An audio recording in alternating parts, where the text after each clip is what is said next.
Bonjour et bienvenue à votre bulletin de nouvelles du 11 février 2025. En manchette cette semaine, c'est la semaine de la persévérance scolaire et nous en parlons.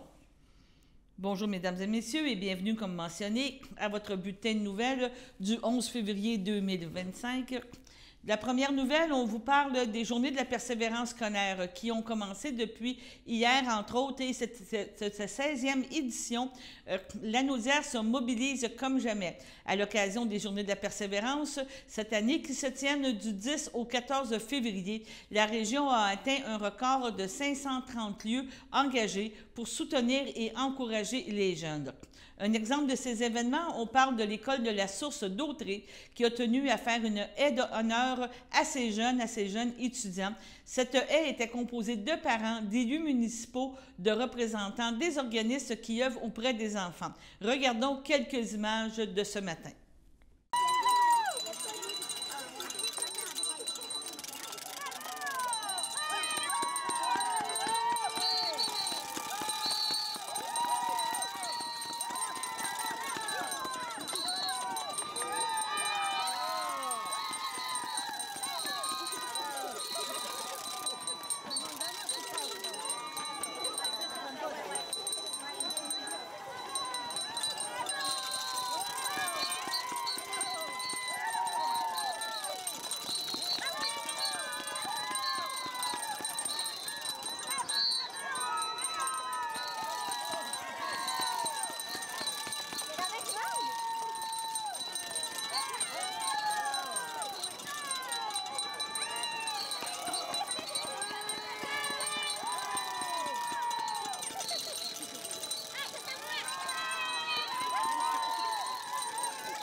Comme vous avez pu le remarquer, il y avait quand même un petit peu une belle petite neige qui tombait, mais ça n'a pas empêché l'enthousiasme tant des parents et que des enfants qui ont été surpris de cette belle haie d'honneur.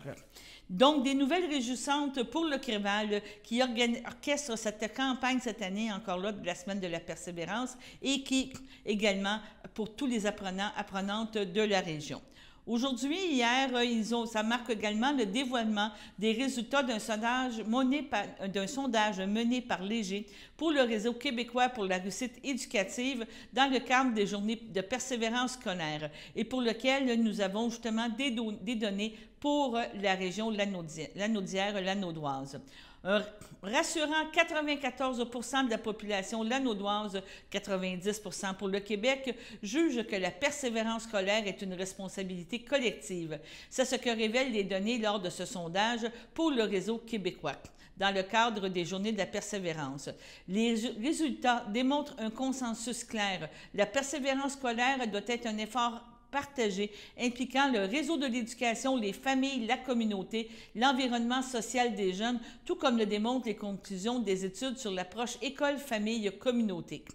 Les résultats de ce sondage soulignent le besoin d'intensifier les efforts pour soutenir la persévérance scolaire. En effet, 93 % des Lanaudois considèrent que la société doit en faire davantage pour favoriser la réussite éducative des jeunes, sa proportion étant significativement plus élevée que celle de la population québécoise, on parle alors de 89 %. Ce consensus met de nouveau en évidence l'importance d'une action collective concertée. Investir dans des mesures éducatives à long terme est essentiel pour répondre à cette attente.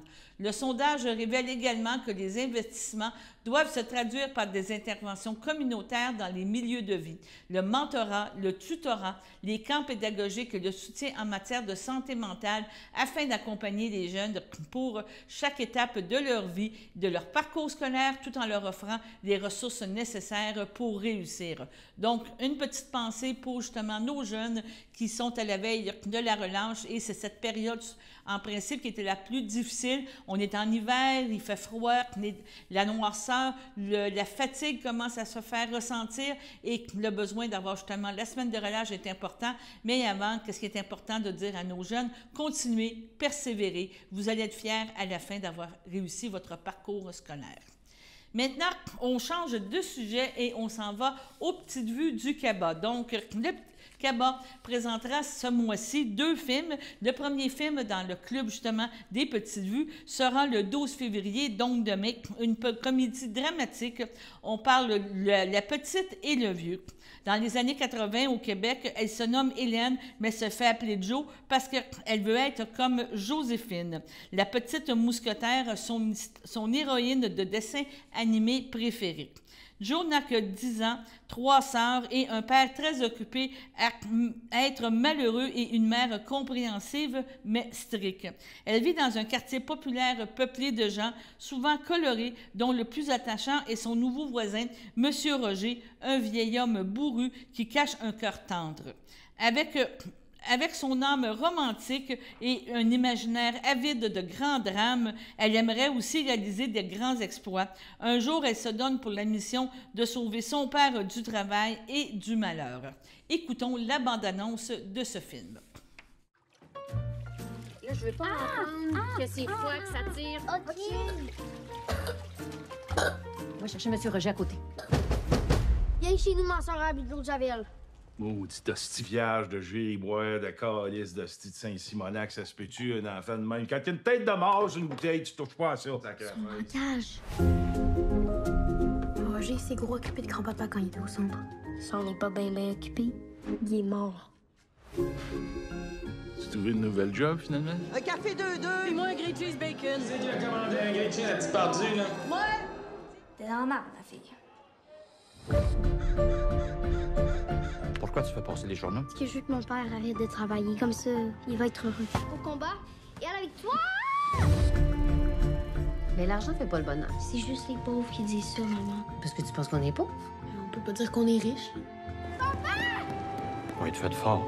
Faire ce job-là. Ça donne bien. Je suis comme la petite mousquetaire. Elle est bien courageuse, tu sais. Comme moi. J'ai gagné! Ah! Je vais jusqu'en bas de la côte. Non. En bas de la côte, c'est un autre monde. Essaye de pas finir toutes tes phrases par maudite marde. C'est à cause de Roger. Oh, mêle-moi pas là-dedans.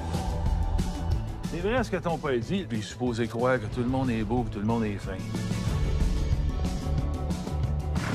Parce que le bonheur, ça se force pas sur quelqu'un qui en veut pas. C'est ça que ça sert, les héros. À nous motiver, à être comme eux.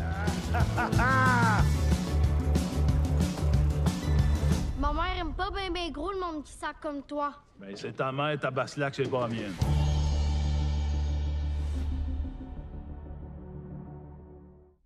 Donc, dans le rôle du vieux, justement, on parle de Gildor Roy et de Juliette Barouchian dans le rôle de la petite Jo. On vous rappelle que ce sera mercredi le 12 février dès 13h30 au Kaba. Comme toujours, c'est 3 $ par personne, collation et breuvage inclus. Parlant du Kaba, le Kaba est très actif. Il est de retour maintenant avec différentes activités. Une belle activité qui est présentée, c'est la Ligue nationale d'improvisation et de permettre aussi de vivre Oasis Immersion, de pouvoir vivre une immersion totale avec la réalité virtuelle. Cette activité-là, qui se fait aussi, qui peut être une activité parents-enfants, grands-parents-enfants, aura lieu le dimanche 23 mars en formule combo. On parle que le tarif est de 95 $ par personne et le tarif étudiant est de 75 $ par personne. On parle d'inscription et paiement le 21 février. Donc, le départ aura lieu à 9 h le matin à partir du Kaba, excusez-moi. 10h30, visite de Oasis Immersion. Midi, un dîner dans l'aire de repas à nos frais au Central, dans le coût de la place Bonaventure. Et dans l'après-midi, la Ligue nationale d'improvisation, un retour vers 18h. Aussi, la mode des comédies musicales continue et le Kaba encore vous invite à aller pouvoir voir certaines de ces comédies musicales-là. Et une, c'est Belmont, le samedi 3 mai. Donc, le Belmont, une inscription avant le 21 février. Le coût est de 75 $ par personne. On parle d'une fresque poétique, théâtrale et musicale dans l'univers de Diane Dufresne. Vraiment une chanteuse, une comédienne, une peintre qui est de notre région. On parle d'un départ du Kaba à compter de 16 h, un halte à Lanoret, souper au restaurant Béné de Joliette et le spectacle aura lieu au Centre culturel des Jardins à Joliette. Mesmer, maintenant. Mesmer, le fameux hypnologue qui est capable de lire dans nos pensées. Vraiment un spectacle qui était vraiment à découvrir. Maîtrise de soi, fascination, c'est vraiment assez particulier à vivre. Ce spectacle aura lieu le 31 mai, encore là, au Centre culturel Desjardins. On parle d'un départ à compter de 16 heures du Québec, restaurant à l'Âtre à Joliette à vos frais, et le tarif est de 75 $ par personne. Encore là, d'ici le 28 février, il reste encore quelques billets disponibles. Et une dernière invitation, celle-là, c'est Les Boys. Le spectacle, celui-là, c'est un spectacle qui aura lieu dans le Vieux-Terrebonne, au Théâtre du Vieux-Terrebonne. On parle du 28 juin prochain. Vous avez des inscriptions d'ici le 4 avril 2025. Donc, vous pouvez retrouver justement l'équipe des Boys qui a fait vraiment fureur, vous vous souvenez, dans les années 2000, avec les films, avec les séries et le fameux Méo et tout. Vous aviez vraiment quelque chose de très caricatural, mais très représentatif de notre culture. Donc, le départ se fera à compter de 9h30 et le spectacle a lieu à 15h cette journée-là. Donc, et un retour, on parle de 18h30 au CABA. Si vous avez besoin de d'autres informations, vous pouvez contacter le CABA 450-836-7122. Et maintenant, allons à la première pause. Votre station de télévision de Berthierville vous invite cordialement à son bingo hebdomadaire télédiffusé tous les samedis matins dès 9h30. Depuis longtemps, les fans de CTRB se divisent le joyeux montant de 600 $ chaque semaine à cette joute de bingo. N'oublions pas non plus le super bingo mensuel d'une cagnotte de 2000 $ que vous pourriez vous partager chaque premier samedi du mois. Un moment de fébrilité qui pourrait devenir payant pour plusieurs d'entre vous. Pour vous procurer ces fameuses cartes de jeu, les dépositaires participants sont à Berthierville, le dépanneur Formule 1, la station-service Arnois sur le boulevard Gilles-Villeneuve, le marché IGA Extra Famille Mondor sur la rue Gabriel-Brissette, le marché Métro Boucher sur la rue Notre-Dame et la pharmacie Proxime sur la rue Frontenac. À Saint-Ignace de Loyola, le dépanneur Proxy sur la rue de la Traverse, la boucherie Aldo sur le rang Saint-Michel. C'est donc un rendez-vous hebdomadaire chaque samedi matin à 9h30 sur les ondes de CTRB, votre télévision locale et régionale, celle-ci toujours en haute définition. Toute l'équipe de CTRB vous remercie de votre fidélité et vous souhaite bonne chance.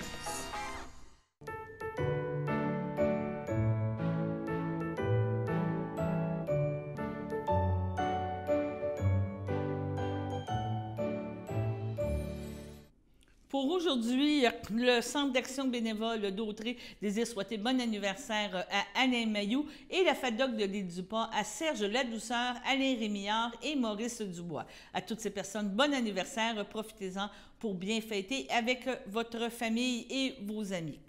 Maintenant, on vous parle encore de hier.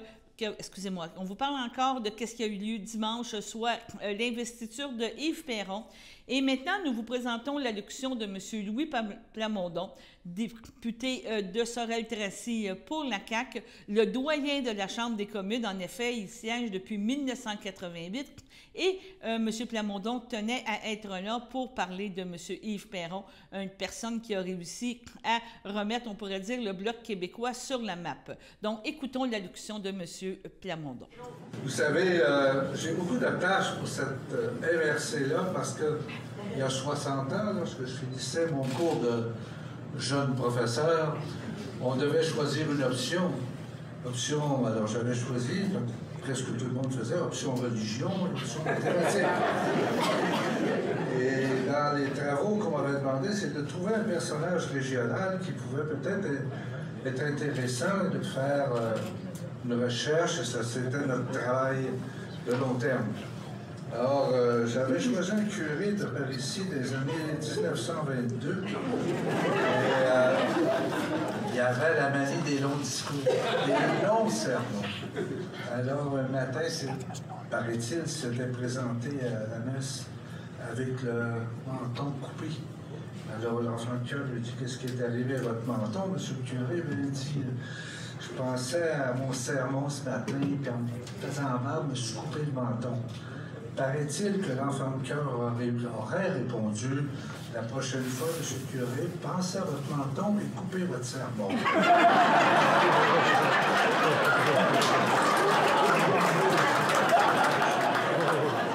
Inspiré de cet enfant de cœur, parce que mon ami ici a pas mal tout dit. Mais on m'a dit, tu le présenteras, et tout le monde le connaît, je ne peux pas le présenter, mais je peux en parler. Et en parler en grand bien, c'est lui à qui on doit beaucoup au Bloc lorsqu'il a réunifié le Bloc dans les moments difficiles qu'on a eus après 2015. Avec une certaine chef aussi. Il a été un rassembleur extraordinaire à s'occuper du parti bénévolement, des réunions à Montréal, des rencontres de petits groupes-là, de là. Et c'est grâce à lui on a restructuré le parti, puis être prêt à accueillir le chef le plus extraordinaire, celui qu'on a aujourd'hui. Je ne vais pas me chercher une jambe, c'est pas ça. Et il a, dans ses rencontres, je ne sais pas comment il pouvait conseiller des gens qui s'étaient complètement opposés l'un et l'autre. Alors ça, le Bloc lui doit beaucoup. Mais maintenant, comme député, on est aussi extrêmement chanceux de l'avoir. Un type avec, d'abord, très travaillant, comme il l'a toujours été lorsqu'il était professeur également, un type méticuleux, un type bon orateur, un type perfectionniste, un type toujours cherchant le consensus avec un esprit de synthèse exceptionnel. Ces interventions au caucus enrichissent toujours le débat et souvent font conclure à un consensus. On a chanceux d'avoir un homme aussi solide et aussi travaillant, je le répète. Je pense cependant que ces deux grandes qualités, c'est l'engagement et la détermination. Je vous donne un exemple. Lorsque le projet de loi a été déposé par notre ami Montcalm sur la gestion de l'offre, le vote devait avoir lieu en deuxième lecture. Ça, c'est le vote de principe. Hein? Première lecture, tu dis, je dépose un projet, ça finit là.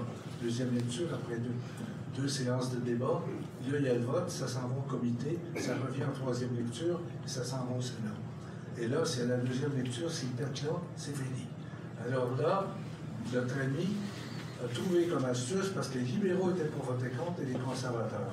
On se ramassait avec le PD, les bleus, les verts, puis nous autres, voter pour. Alors, il a convaincu, dans son réseau qu'il avait formé dans toute l'agriculture, avec tous les dirigeants régionaux en agriculture, et surtout le président de l'UPA, d'écrire une lettre au chef de parti avant le vote, 2 jours avant le vote. Or, quand la lettre est arrivée, la lettre disait quasiment, si vous votez contre ça, vous êtes contre l'agriculture. Là, ça fatiguait un peu le chef. Les libéraux, sur une question qui pose une journée avant le vote, est-ce que demain, vous allez voter en deuxième lecture dans la période de questions? Il y a toujours des questions pertinentes. Et là, il a dit, est-ce que vous allez voter? Et à notre surprise, un peu, les libéraux se lèvent. Oui, nous allons voter pour. Vous avez vu le conservateur venir plaindre. Là, il était mal pris, il était isolé contre l'agriculture. Ça sortait dans le corridor, petit patata. Le chef est sorti et a dit vote libre. Alors, il y en avait une quarantaine qui étaient contre, qui ont voté contre, mais le reste a voté pour. Si bien que le projet de loi, passant en deuxième lecture, s'est en allé en comité. Mais il ne pouvait pas dire le contraire de ce qu'il avait dit en chambre. Il est revenu positivement. En troisième lecture également, il a été voté, il a été envoyé au Sénat. Donc, sans son action, maintenant, ça finit pas là. C'est qu'après, le Sénat a fait son niaisage, 1 an et demi. Ils ont reçu le projet de loi, il y avait une phrase qui disait que la gestion d'offres ne devait pas faire partie des négociations de futurs traités de libre-échange. Eh bien, notre ami Yves a décidé de faire le tour des sénateurs pour lui demander. Ça a duré 1 an et demi avant que les sénateurs décident de le mettre à l'autre jour. Et pour les brouiller un peu, il a décidé d'organiser une manifestation de tous les partis de la Chambre.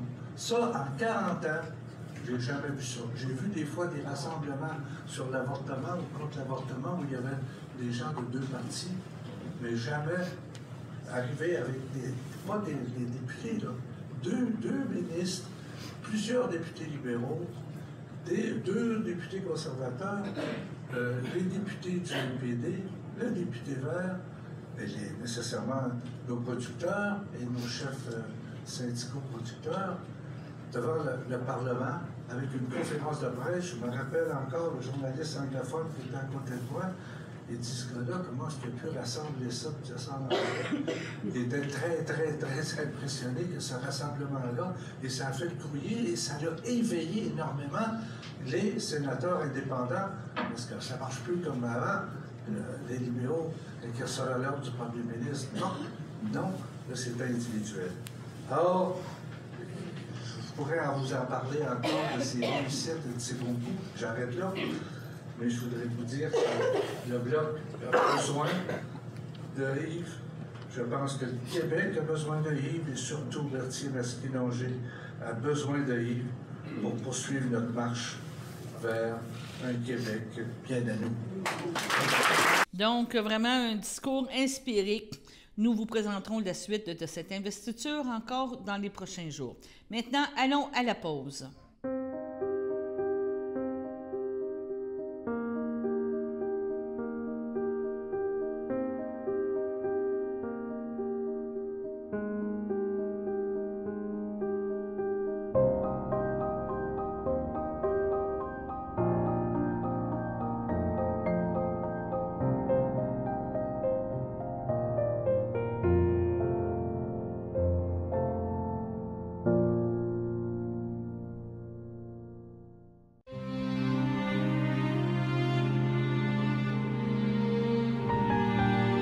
Au CHDL de Saint-Charles-Borromée, le 3 février, à l'âge de 98 ans, est décédé M. Guy Rattel, époux en première noce de feu Gabriel Dubo et en seconde noce de Claire Dalcourt, demeurant à Sainte-Geneviève de Berthier. Il laisse dans le deuil, outre son épouse, 16 enfants, Yvon Rattel, Élise Lemieux, Robert Rattel, feu Odette Pigeon, son gendre Normand Préville, feu Jeanne Rattel, ses petits-enfants Guy, Véronique, Marie-Hélène, David, Gabriel, Jean-Sébastien, Pierre-Alexandre et Marc-Antoine, ses 7 arrière-petits-enfants, ses beaux-frères et belles-sœurs André Dubo, Gracia Joly, Annette Dubo, feu René Goyette, Lise Dubo, Louis Dalcourt, Rachel Pépin, ainsi que plusieurs neveux, nièces, autres parents et amis. La famille vous accueillera le mercredi 12 février de 19h à 21h et le jeudi 13 février dès 10h au complexe funéraire Eftério de Berthierville, où suivra une liturgie à la chapelle du complexe à compter de 11h30. Au CHDL de Saint-Charles-Borromée, le 19 janvier, à l'âge de 90 ans, est décédée Mme Huguette Bombardier, épouse de feu Clément Boutin, demeurant à Berthierville. L'ayant précédé Monique, Paulette, Georgette et France Bombardier, elle laisse dans le deuil 16 enfants, Ginette Poulain, Raymond Baudouin, Richard Boutin, feu Francine Gros, Marie-France Boutin, Michel Gaboury, Alain Boutin, Martine Lemay, Patrick Boutin, Sylvie Saint-Martin, ses petits-enfants, Sébastien Rousseau, Marie-Ève Rousseau, Dave Gadoury, Yann Gaboury, Yannick Boutin, Pascal Boutin, Kim Boutin, Chloé Boutin, Jérémy Boutin, Adriana Boutin, ses 8 arrière-petits-enfants, sa sœur et ses beaux-frères, belle-sœur, Réjeanne Bombardier, O'Neill Nisotte, Solange Boutin, Raymond Gosselin, Suzanne Boutin, Roger Turgeon, Nicole Boutin, feu Gilles Blec, Rénald Boutin, Yolande Godbout, feu Michel Boutin, ainsi que plusieurs neveux, nièces, autres parents et amis. La famille vous accueillera le samedi 15 février dès 11h au complexe funéraire Efterio de Berthierville. Suivra une liturgie à la chapelle du complexe à compter de 15h. Les cendres de Mme Huguette Bombardier seront déposés au columbarium Efterio de Berthierville. Au CHDL Saint-Charles-Borromée, le 28 janvier, à l'âge de 80 ans, est décédé M. Michel Brissette, conjoint de Pierrette Gadoury, demeurant à Saint-Ignace de Loyola et autrefois de Berthierville. L'ayant précédé sa fille Nancy, il laisse dans le deuil sa conjointe Pierrette et les enfants de celle-ci, Éric Brissette, Dominique Setkowski, Pascal Brissette, Émilie Olivier, ses petits-enfants, Tréciane Desroches, Dominique Angelini, Méric Desroches, Mathis et Léa Brissette, Micheline Godin, mère de feu Nancy, feu son beau-frère et sa belle-sœur, Robert Champagne, feu Cécile Brissette, Thérèse Moreau, feu Benoît Brissette, ainsi que plusieurs membres de la famille Gadoury, neveux, nièces, autres parents et amis. La famille vous accueillera le dimanche 16 février dès 12h30 au complexe funéraire Efterio de Berthierville. Suivra un hommage au salon à compter de 15h. Au centre d'hébergement de Saint-Gabriel de Brandon, le 4 février, à l'âge de 90 ans, est décédé M. Marcel Brunel, époux de feu Janine Brunel, demeurant à Berthierville. Il laisse dans le deuil son frère, ses belles-sœurs, son beau-frère Régent Brunel, Nicole Blouin, Francine Pellan, feu Gilles Brunel, Marie-Rose Brunel, feu Maurice Brunel, Lise Brunel, André Tellier, son filleul Patrick Brunel, ainsi que plusieurs neveux, nièces, autres parents et amis. La famille vous accueillera le vendredi 21 février dès 12h30 au complexe funéraire Efterio de Berthierville. Suivra une liturgie à la chapelle du complexe à compter de 14h30. Les cendres de M. Brunel seront déposées au columbarium Efterio ce jour même. Au CHDL de Saint-Charles-Borromée, le 28 janvier, à l'âge de 84 ans, est décédé M. Régent Saint-Martin, époux de Pierrette Grégoire, demeurant à Saint-Ignace de Loyola. Il laisse dans le deuil, outre son épouse bien-aimée, ses filles Sylvie et son conjoint Nicolas Kervadec, Marie-Josée et son conjoint Marco Lalancette, Roxane et son conjoint Vincent Cospin, ses plusieurs petits-enfants d'amour, Rebecca et Baptiste, sa sœur Pauline et son conjoint Robert Proux, ses belles-sœurs et beaux-frères Denise Grégoire Roserbat, Hélène Grégoire feu Bernard Lavallée, Thérèse Grégoire Serge Lavallée, feu Huguette Grégoire feu Denis Saint-Martin, Armance Grégoire Jacques Forgette, Charles Grégoire Muriel Saint-Martin, Francine Grégoire René Asselin, Gilles Grégoire Claire Dubois, Régent Grégoire Monique Desrochers, Alice Grégoire Michel Lajeunesse, Serge Grégoire Nancy McKellen, ainsi que plusieurs cousins, neveux et autres parents et amis. La famille vous accueillera le samedi 22 février dès 12h30 à l'église Sainte-Geneviève de Berthier, où suivront les funérailles à compter de 14h30. Les cendres de M. Saint-Martin seront inhumées au cimetière de Saint-Ignace de Loyola à une date ultérieure. Maintenant, à la météo.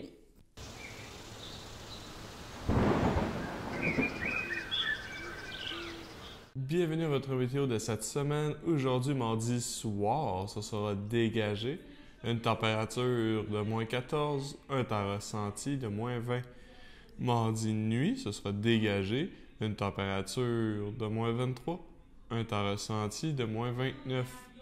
Mercredi matin, ce sera ensoleillé. Une température de moins 21, un temps ressenti de moins 28. Mercredi après-midi, ce sera généralement ensoleillé. Une température de moins 13, un temps ressenti de moins 8. Mercredi soir, ce sera quelques flocons, une température de moins 15, un temps ressenti de moins 24, environ 1 cm de neige. Mercredi nuit, ce sera de la neige, une température de moins 15, un temps ressenti de moins 25, environ 10 cm de neige. Et voilà, c'était tout pour votre météo.